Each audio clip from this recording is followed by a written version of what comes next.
we have a short week here on the radio, and I have a quest to get ahead of the news. Today, I will judge the 8-4 or 7-5 2014 USC Trojans. We'll center our comments around the head coach, Steve Sarkisian, in his first season at USC. Even before SC lost to UCLA, Sark was getting snark, or mixed reviews, as they would say. Yeah. And since the loss to the Bruins, it has been easy now to slam Sark. Sark started with a bang. First and foremost, he's not Lane Kiffin. Horns. Congratulations. That's a big win. You're not that other guy. There's 11 games now that have been played this season, and the Trojans, and you brought it up, they still don't have an identity. Versus weak or bad teams, USC played to dominate their opponents, and it usually worked. Against the 6 weakest teams on the schedule, SC created big, explosive plays, win or lose. Against Fresno, Boston College, Oregon State, Colorado, Wazoo, and Cal, they didn't hold back. They played fast and loose, and they let it fly. In those 6 games, quarterback Cody Kessler threw 26 touchdown passes and 1 pick. That dude loaded up, a la Lane Kiffin. Sark attacked the weaker teams as a stats grab for Kessler and Nelly Aguilar. That's not cool. That's what it is. The media covering the team doesn't report this angle of the story. By the way, go see Amari Cooper in Alabama if you want to see a similar thing happening, but they're the number 1 team in the country right now.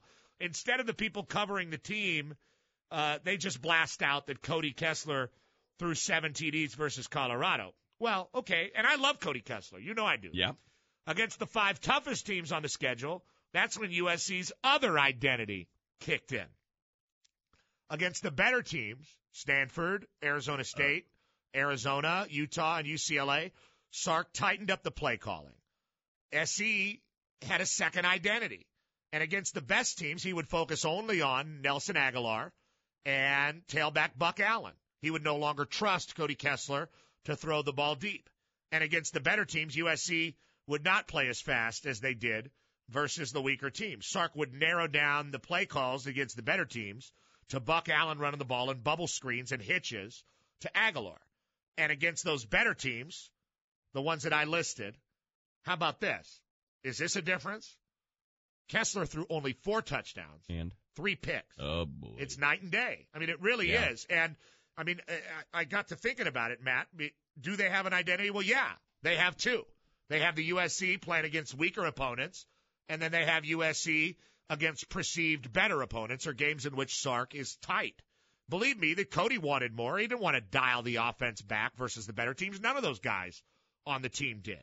In my opinion, it wasn't Sark that opened anything up. He just became more and more myopic. He didn't mix in any different plays, and there was no orchestrated effort to mix anything up. To me, USC would have been a better team if he hadn't tightened up in those games versus perceived better opponents. And with that pattern I've explained above, it's no wonder that UCLA's defense was ready for Nelson Aguilar, and they shut him down, and ready for Buck Allen, and they shut him down. So you mean in the sense of just singular focus, Nelly Aguilar, Cody Kessler. Everybody knows what's coming. Yeah. Everybody knows what's coming, and they don't establish anything. Last week I pled on this radio show for Sark to use all his weapons versus UCLA. Outside of Aguilar and Juju Smith and 3 other receivers to make catches, they weren't involved until the score was 38-14 UCLA. And in my opinion, for USC's offense to have practically 2 different identities hurts the continuity and doesn't create belief, and that's what we talked about yesterday, for players to do their job. And that was a big talking point. I think the Trojans would have been a better team in 2014 if Sark had just let Clay Helton call the plays, like he did for Cody Kessler in 2013 when he blossomed. If Sark wanted continuity, Helton brought the program in 2013 to a lot of good offensive performances. And Sark was aware of that obstacle of being USC's 4th head coach in 4 months, and that it took its toll on the team in 2014. He could have planned for that accordingly and gotten a lot of continuity going, and they really didn't do that. They didn't really do any of those things. And, I mean, Justin Wilcox, taking a lot of incoming. USC bought him out of his UW contract. How does that look right now for people that After are what criticizing? Brett Hundley did to him, not well. And the really crazy thing about this is 11 games in, USC underachieved. Every team in the league would swap its top 50 players for USC's top 50. The NCAA scholarship reductions are so overblown, it's a joke. And that should be the end of the discussion. But they keep it going with those guys in the freaking broadcast teams. Yeah. And it drives me crazy. 42. And if they're in the Sun Bowl, you're going to hear Vern. Only 42. And Danielson doing it. You've been talking about tight play calling since, I don't know, the third week of the season. Well, since Lane Kiffin. Yeah. So what's the point of playing tight when it's not working? When you're going to go 7-5? Well, it's been explained. That's what I don't get. It's been explained before in the bubble screen context. They're just trying to get to a better play because they're not comfortable with the situation they're in. So they do that by throwing bubble screens, trying to get to 2nd and 5 so they're more comfortable with the play call. In my time, it wasn't a bubble screen that we used to run that frustrated the crap out of the team when Hugh Jackson was calling plays or Paul Hackett. It was a sprint right option. Yeah, I guess the one thing I keep getting at, and I sort of asked your dad the question, which was, Sark or Mora. And I look at this idea that they wanted to keep Brett in the pocket, and he's going to distribute, and that's how we're going to deal with him this year. And when it didn't work, they changed. Brett got the green light. Use your legs, start running. We've got to win games.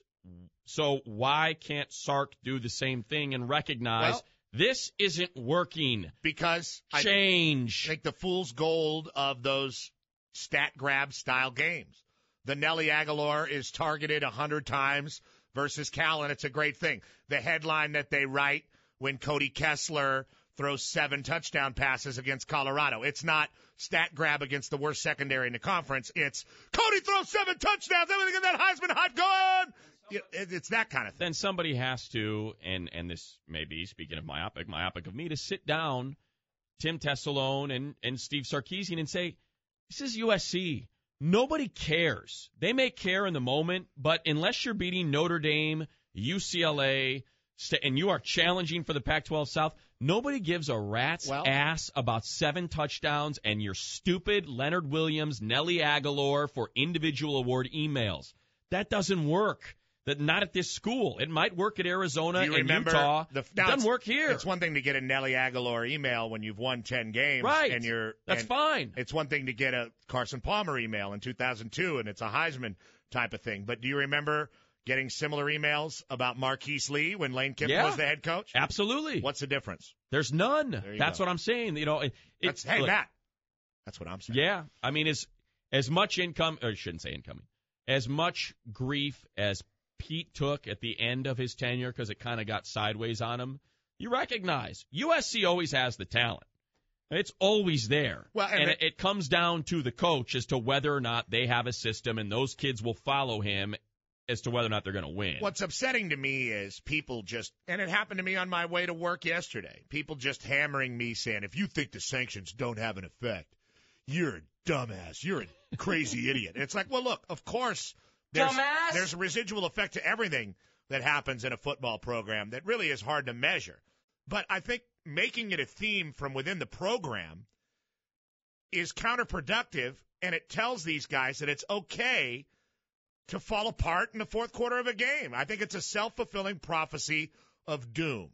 And it's certainly not a good look for USC football where, like you just said, Matt, a place where no one gives a rat's ass unless you're winning at least 10 games a year and beating the crap out of UCLA and Notre Dame. And that's all that matters. And it doesn't help. And Pete was this in the end. He was. And Sark has been this. And Kiffin was before him. And Hayden has been. Nobody wants a spin doctor at USC because you can't spin losses. Those people will only deal with it for a certain amount of time. And you don't want to hear a spin doctor saying, this is what's wrong or this is what's right or don't look at this over here. Right. It's just got to be wins. I think, when Sark came on with us last week, and look, I hate to preface these comments because everybody loves Sark. But when he talks about, closing out games, we're not closing out games, and maybe this is just because I work over at NFL Network. Guess what, guys?